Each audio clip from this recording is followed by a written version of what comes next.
More graphs, more visuals, more data. You asked for it, you got it. Let's get into the details. So what's hot this week? Well, it's Zillow and Pulsenomics Home Price Expectation Survey. And they release this quarterly, and they survey well over 100 of the most respected top economists in the US. And when they look at their 5-year expected home value change, they are expecting over a 23% return. A 23% return over 5 years is a good return. You could compare that to buying Ford stock 5 years ago or Netflix stock 5 years ago.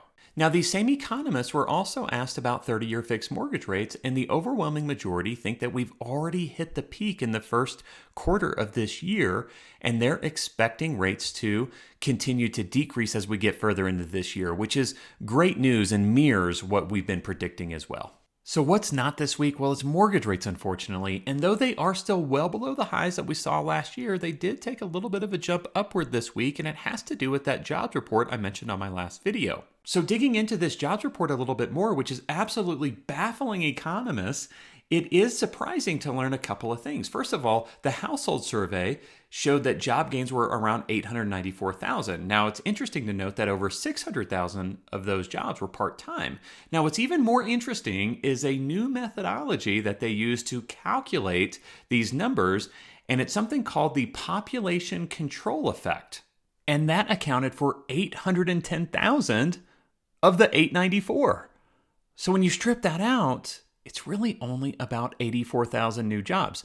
Now, I have been trying to determine what this population control effect is and how it's calculated, and it's hard to find any data on it, and it's kind of made me feel like this. Pepe Sylvia, this name keeps coming up over and over again. Every day, Pepe's mail's getting sent back to me. Pepe Sylvia, Pepe Sylvia. I look at the mail, well, this whole box is Pepe Sylvia. And the reason this impacted mortgage rates so much is because it's the fear that if it's correct, it may mean that inflation isn't getting under control.